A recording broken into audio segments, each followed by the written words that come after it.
On vient développer ici un programme en 3 phases d'environ 40 000 m² de surface de plancher, destiné particulièrement à la construction de logements. En l'occurrence, nous on s'intéresse aujourd'hui à la phase 1 et 2 de la ZEC de l'Ancre de Lune, qui représente environ 460 logements. On a un objectif de construction de logements sociaux qui est particulièrement important, de l'ordre de 40% de notre production totale de logements. L'important pour nous était de travailler sur la qualité du projet, c'est-à-dire qu'aujourd'hui à Trillport, les opérations d'habitat social sont parmi les plus beaux logements de la ville. Ce sont des logements récents, avec des normes récentes et sur lesquelles on a essayé de travailler sur des qualités, on va dire, d'habitat. Un écoquartier, c'est pas un laboratoire. Un écoquartier, c'est fait pour que des familles s'y installent, s'épanouissent le mieux possible.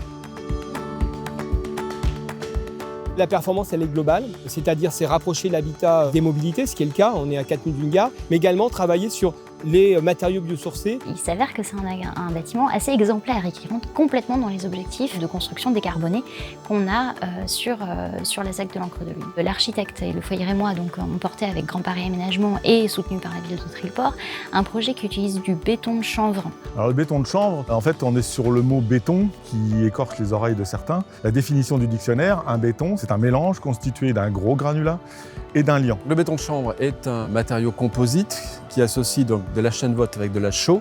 La chaux est produite en France et travaillée par le fournisseur ici de matériaux. La chêne-vote vient de Seine-et-Marne, à moins de 20 km du chantier. Le chanvre est cultivé à moins de 50 km de l'usine de défibrage. Donc vous avez vraiment un circuit extrêmement court et vertueux sur la proximité et du chantier et de la production de matières. On va venir appliquer par projection contre une paroi.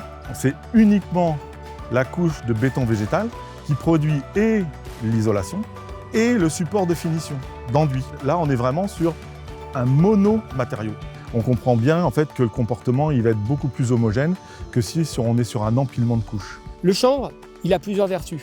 D'abord, il a une vertu économique, sociale, c'est de l'emploi local.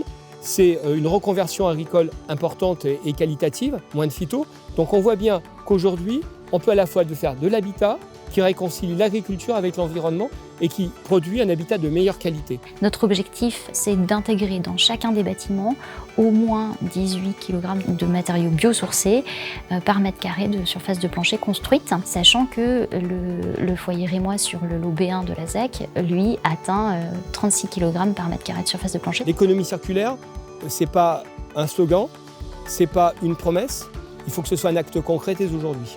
On peut faire aujourd'hui en 2020 de l'économie circulaire, de l'économie durable, y compris en Île-de-France et surtout en Île-de-France.